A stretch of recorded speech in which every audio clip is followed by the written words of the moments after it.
9年没跟我说过话的父母，突然叫我回村过年，还为了迎接我摆上了满汉全席。我刚疑惑地坐下，妹妹便立刻开了口：“柳晴，你抢了我的老公，难道都不知道愧疚吗？破坏别人婚姻是会横死的。”爸爸也开口附和道：“你这姐姐怎么当的？妹妹要的东西你就得给，我跟你妈从小教你的话都忘了。”妈妈也在一旁帮腔：“晴晴，老老实实把你老公让给妹妹的话，我们柳家就还有你一口饭吃，否则别怪我们不认你。”说完，妈妈做事就要来抢我身上的金手镯、金项链，说这都应该是妹妹的。我见状没有伤心，只是有些疑惑，因为我根本就没有老公啊。妈妈一边安慰着哭泣的妹妹柳如烟，一边厉声对我吼道：“赶快打电话把你老公叫来，让他看一看我们如烟多优秀，然后你俩赶紧把婚离了，再把日子定了。”我闻言有些不解，什么日子？妈妈立刻接话：“当然是跟如烟结婚的日子。自从离开家上大学以后，我从来都没谈过恋爱，更别说老公了。见过欠钱的，欠人情的，没听说过欠老公的。”想到这，我不由得乐出了声。爸爸见妹妹在哭，可我却在笑，顿时气得脸色铁青。不孝的东西，我们辛辛苦苦给你拉扯大，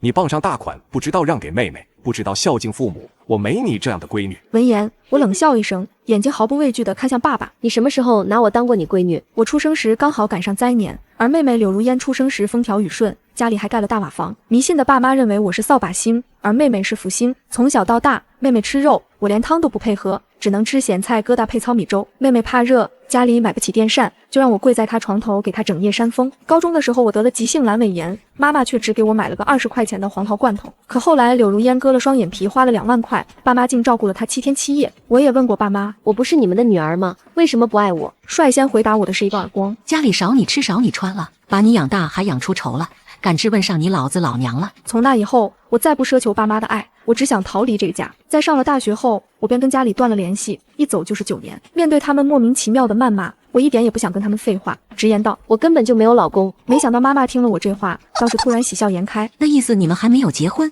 还在谈恋爱，那更省事了，让如烟直接跟他扯证。”闻言，我由衷的从心底佩服我妈的想象力，我只好耐着性子解释：“我从离开家就没有谈过恋爱，哪来的对象？”谁知听我不承认，妈妈突然来了脾气，指着我的鼻子骂道：“你还跟我装？你老舅去城里进货都看见了，你还想抵赖？”爸爸在一旁立刻补充：“对，你老舅还照了相，你老公开的车你妹妹都查过了，叫什么迈巴赫，500多万呢。”听了这话，我更好奇这个凭空出现的老公到底是谁了，于是追问道：“照片呢？我看看。”妹妹闻言拿出手机，将照片递到我面前。照片里一个英俊挺拔的男人正为我开车门，我正要从车上下来，妹妹得意地扬了扬手机：“这回看你怎么抵赖。”看完，我叹了口气：“我确实认识他，每天我们都会见面。”听后，父母像是终于抓住了我的小辫子，一脸讥笑。我接着补充道：“但别说迈巴赫，迈9赫也跟他没关系，因为他开的车是我的。”谁知妹妹倒是表现得一点也不意外：“是你的又怎么样？不还是用你老公的钱买的吗？这车以后都是我的，现在只不过是借你用2天罢了。”爸妈从小就告诉我和柳如烟，我的东西是妹妹的，妹妹的东西也只能是妹妹的，所以如今柳如烟理所当然地认为我的一切都是她的。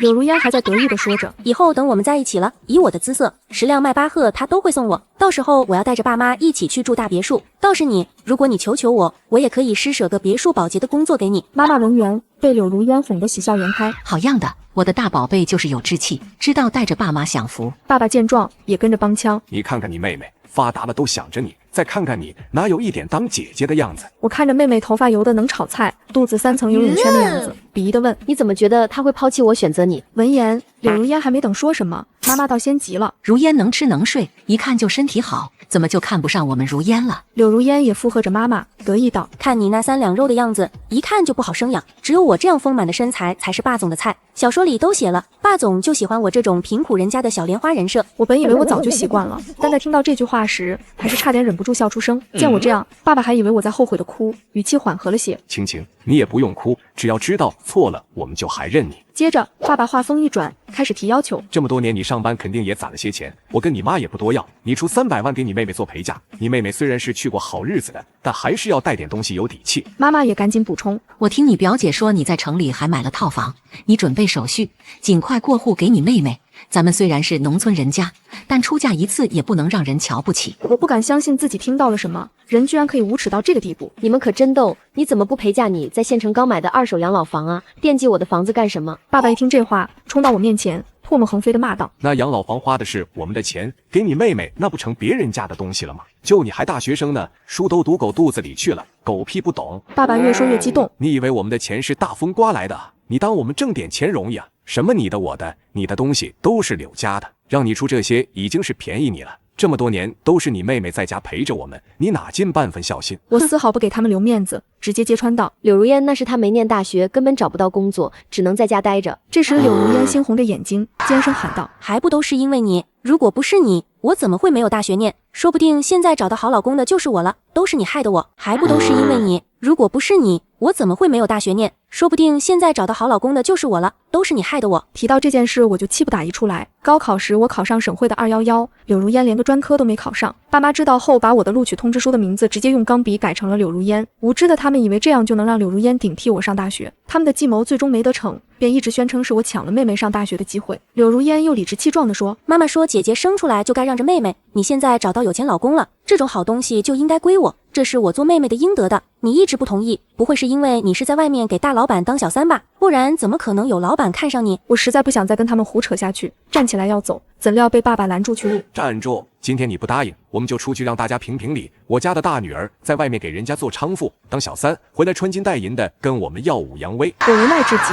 重申道：我再说一遍，我没有老公，照片上的那个男人也不是什么大老板。说完，我看向柳如烟，而且我不是已经让你依次了吗？柳如烟闻言，顿时一脸鄙夷。你说禽兽那个窝囊废，他怎么可能配得上我？禽兽是我们村长家的儿子，上学时因为俊朗的长相和不错的身世，成为村里很多女孩的男神。可是禽兽偏偏和我走得近，为了将禽兽抢走，柳如烟开始有意无意在禽兽面前装柔弱，可偏偏禽兽就吃这套。柳如烟如愿的和禽兽在一起后，整日鬼混，最终都没考上大学。毕业后，禽兽当了个大车司机，可在卸货的时候却把胳膊砸断了，如今只剩一只手。这时，柳如烟突然提议道：不如就把姐姐嫁给禽兽好了，这下姐姐给我一个，我还姐姐一个，这不就扯平了吗？不如就把姐姐嫁给禽兽好了，这下姐姐给我一个，我还姐姐一个，这不就扯平了吗？妈妈闻言一拍大腿，喜滋滋的笑出声。还得是我家的大宝贝脑子好使，我怎么忘了这茬？柳晴和禽兽多般配，禽兽家养了6、7头老母猪呢，可是咱们村有名的富贵人家。爸爸见状，点点头，对这么安排很满意。我这个一家之主拍板了，就这么定了。青青，你嫁过去是咱们高攀，到婆家一定要有点眼力见，好好伺候丈夫。你城里的工作过完年也赶紧回去辞了吧，等结婚了，抓紧给禽兽生个大胖小子，才是你这个姑娘家的正事。妈妈听后也跟着帮腔：就是啊，一个丫头片子出去抛头露面像什么话？嫁回咱们村子里，正好也好照顾我跟你爸，给我们养老送终。爸爸越说越兴奋，我大女儿出嫁可不是小事，得抓紧办。我一会就收拾收拾去禽兽家说亲。听着他们你一言我一语的就定下了我的婚事，我忍不住嘲讽道：怎么我9年没回来，老家的空气里是被下药了吗？家里的人怎么集体得了妄想症啊？那我可得赶紧走，我怕待时间长了被传染。这个地方我是1秒都待不下去了，我起身就要走，爸妈却拦着我，必须让我同意将柳如烟嫁给照片上的男人。眼看这一家子人比狗皮膏药还难缠，我索性随了他们的愿。那个男人叫父亲，明天我带你们回城里去见他。那个男人叫父亲，明天我带你们回城里去见他。见我答应，眼前的3人立马换了一副嘴脸，年也不过了，立刻开始收拾去城里的东西。第2天在回城里的车上，妈妈还在喋喋不休地嘱咐着我：等你妹妹嫁过去了，空闲了你就去你妹妹家多帮你妹妹打扫卫生。如烟在家可是油瓶子倒了都不服得，嫁过去可不能干这些粗活。这时，柳如烟正从包里拿出大葱蘸酱吃起来，一张嘴食物残渣乱飞。柳如烟一边吃着大葱蘸酱，一边得意地说：妈，等我嫁过去，每天都得10多个保姆伺候我，还是让姐姐安心在禽兽家养猪吧。提到这个，妈妈突然想起什么，对我开口：昨天晚上我贪黑去禽兽家一趟，我好说歹说，人家已经答应娶你了，彩礼都已经打过来了，8万8。等你妹妹跟父亲领了证，你就跟我们回去把婚结了，抓紧时间把孩子生了。我可答应了秦家，让人家3年抱俩大胖小胖子的。他越说越得意，这样等如烟生孩子的时候，你也该有经验了。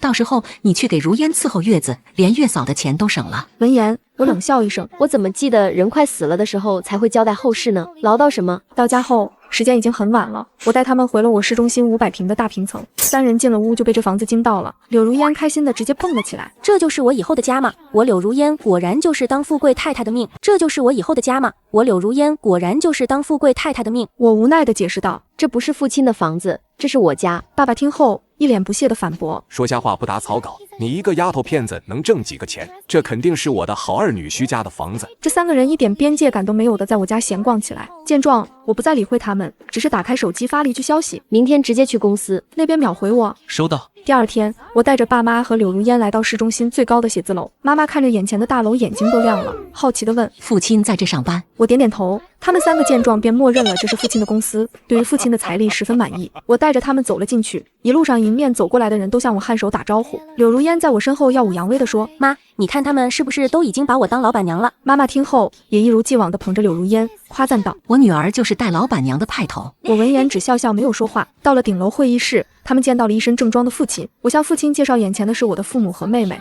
父亲嘴边带着一抹笑，从容地打招呼：“伯父伯母好。”还没等我说什么，柳如烟一把抓上父亲的手，深情款款地说道：“我对父亲一见钟情，非他不嫁。”爸妈在一旁也是没口子地夸。虽然头一天晚上我和父亲通了气，让他有点心理准备，可父亲还是被这阵仗吓得愣在原地。这不合适吧？我实在是配不上。妈妈急忙打断父亲的话，连声说道：“配得上，配得上！你们简直是天上地下找不出的绝配！配得上，配得上！你们简直是天上地下找不出的绝配！”接着，妈妈赶紧往外掏户口本，你看，我连户口本都带来了。我家如烟非你不嫁。爸爸也在一旁板着张脸，假装生气：“你刚才可是都碰我女儿的手了，我们老家习俗可是碰了就要结婚的，你休想抵赖。”眼看父亲被缠得脱不开身，我马上上前拉开这缠在一起的一群人。我问过父亲了，他愿意娶柳如烟，只是怕你们会反悔。爸爸一听说父亲愿意娶，言辞坚定地说：“不可能，婚姻大事怎么可能随便反悔？我们不要3金，不要彩礼，我们就是图父亲这个人。”我善解人意地说：“那婚礼总该办一个吧，只是还得着手准备，也得1个月。”柳如烟听后，拉着父亲的手就赶紧往外走，急忙说：“不需要，婚礼算什么？不管贫穷富贵，我都要和父亲在一起。我们抓紧领证，我还等着给父亲生大胖小子呢。”随后，这一群人风风火火地走出了会议室。到了下午，我刚处理完工作，父亲就敲响了我办公室的门。刘总，我就这么娶了你妹妹，是不是不太好？闻言，我思索了一下，确实不太好。说罢，我大手一挥，写了一张300万的支票给他。我给你们随礼了。父亲见状赶忙说：“刘总，可我只是你的司机啊。”我听后笑道：“你帮我这么大个忙，应该的。你不是还有债吗？等我这个事结束了，拿这个钱还债吧。”父亲听后会心一笑，转身便走出了我的办公室。处理完一天的工作，等我回到家时，不料家门口多了位熟客。只见柳如烟一副趾高气扬的样子，手里拿着和父亲的结婚证。我现在已经和父亲结婚了，你赶紧从这个房子搬出去，这可是我和父亲的共同财产。从今天开始，我就是这里的女主人了。从今天开始，我就是这里的女主人了。你收拾收拾，抓紧跟爸妈回家结婚。秦家可是跟家里要媳妇呢，爸妈也商量过了，等他们寿终正寝了，家里那间大瓦房就是你的。别说我们对你不够意思。柳如烟越说越得意。明天我就要去父亲的公司上班了，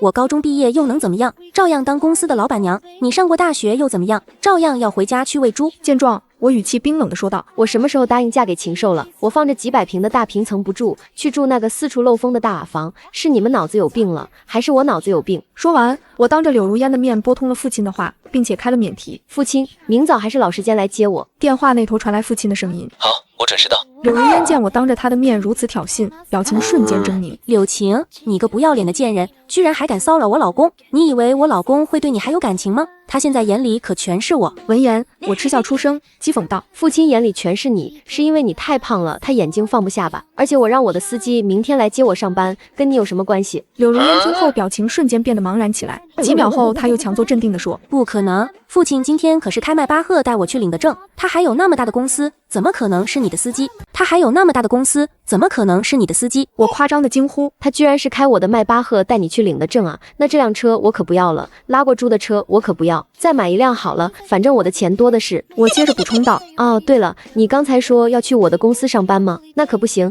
我们公司的保洁最低学历要求都是大专，在我的公司，你去刷厕所都不够格。”说罢，我便开门进了屋，留柳如烟一个人在走廊疯狂的尖叫砸门。我默默地拿出手机，给保安打去电话，说我家门口有捡破烂的疯婆子，赶紧上来把人带走。柳如烟被请走的时候，嘴里还大放厥词，说自己是这个房子的主人，我全当听不见，没有理他。1个星期后，我前脚刚到公司，后脚就被那3个狗皮膏药缠上了。妈妈见我出现，张牙舞爪的就要上来打我。你到底用了什么手段，让父亲对你这么忠心耿耿？结了婚却编瞎话说自己只是你的司机，结完婚第2天不知道从哪来的小混混，硬说父亲欠了钱，我们说没有钱，这群人差点把你妹妹强暴，我们怎么都联系不上父亲，他是不是又跟你鬼混在一起了？把父亲给我叫出来，我们如烟才是他老婆。可妈妈还没等近我身，就被保安拦住了。她不服气地喊道：“你们知道你们拦的是谁吗？我女儿可是你们的老板娘。你们知道你们拦的是谁吗？我女儿可是你们的老板娘。”保安闻言立刻停了动作，看向我，我摇了摇头，示意保安没关系，按规矩来。随即妈妈被狠狠推倒在地，她做事直接坐在地上哭了起来。我苦命的小女儿啊，被亲姐找来的地痞流氓差点糟践了，大家都来评评理啊！柳如烟也跪坐在妈妈身边，哭得满脸鼻涕。你到底给父亲灌了什么迷魂汤，让他不要我这么优秀的女儿，却要你这个寒酸丫头？赶快给我把父亲找来，否则我们就在这呢。你一个妇道人家名声臭了，我看谁还能要你？我闻言没有接话，看着周围的人越来越多，我一个电话将公司的摄影部和宣发部叫了下来。没过2分钟，一行人小跑着从公司大楼拿着机器出来了。刘总有什么吩咐？我指了指一旁的3人，开机，全程直播，这么好的流量怎么能错过呢？我开的是传媒公司，最需要的就是这样的噱头。进来了真架势，柳如烟终于有些信了我的话，颤声开口：“这家公司真是你的？”妈妈闻言顿时感到不可思议：“你不是应该在城里打工吗？怎么会突然当了大老板？公司不是父亲的，那他到底是谁？他不应该是你找的总裁老公吗？你敢骗我们？”我摇摇头，表现得有些不耐烦：“怎么在老家是得妄想症，到城里又变老年痴呆了？我都告诉你了，公司是我的，父亲是我的司机。”接着我双手一摊，示意他们尽情发挥。你们不是要闹吗？这下可劲闹，我巴不得呢。不料妈妈见大家纷纷开始拿起手机拍摄，反而更来劲了，立刻哭喊道：“正好，你们都来看啊！我苦命的小女儿被姐姐骗着结了婚，结果丈夫跟着姐姐跑了，独留她妹妹一个孕妇。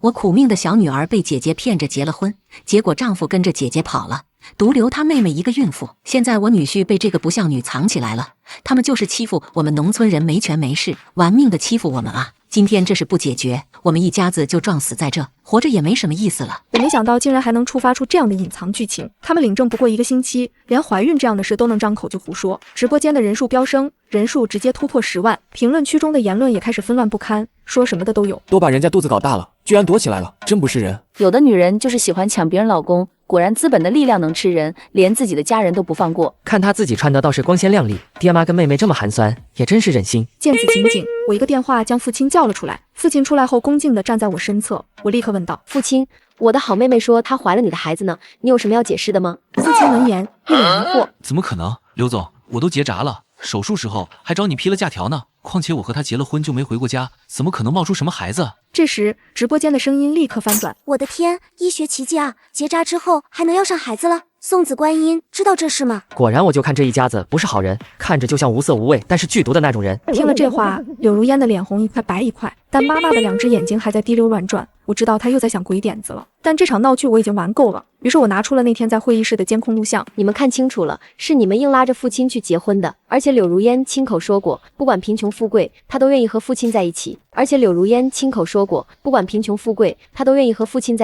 说完，我给了父亲一个眼神。父亲见状，立马跪在柳如烟面前，抓住她的手，深情款款地表演起来：“老婆，我虽然总裁身份不是真的，但我欠的钱是真的。我本以为你会嫌弃我，所以我这几天一直在做代驾挣钱，想快点还债。没想到你找不到我这么着急，你原来真的这么爱我。”他接着说道：“老婆，虽然我不能生，但你找别人生孩子我也不在意的。为了你，我受些委屈也没什么。我现在就跟你回去好好过日子。虽然我只是个司机，但我一定会好好爱你的。”柳如烟听后终于明白怎么回事，胡乱拍开他的手，惊声尖叫：“你不要碰我！谁是你老婆？我要跟你离婚！你没钱，我还跟你结什么婚？滚开！”父亲此时也不装了，起身拍拍身上的土，惋惜道：“原来你已经不爱我了，那离婚好了，我没有存款。债务现在是我们的夫妻共同债务，我们5-5分，一人150万。下午我就去跟你办离婚证。”父亲又笑着看着我：“刘总，下午我要请假。”你写假条，我批假。柳如烟见事情发展到这个地步，已经不能奈我何，于是转头将矛头对准了爸妈。都是你们，要不是你们让我嫁，我怎么会落到这副田地？让我嫁的是你们，让我装怀孕的也是你们。现在全国的人都看见了，我还是个2婚，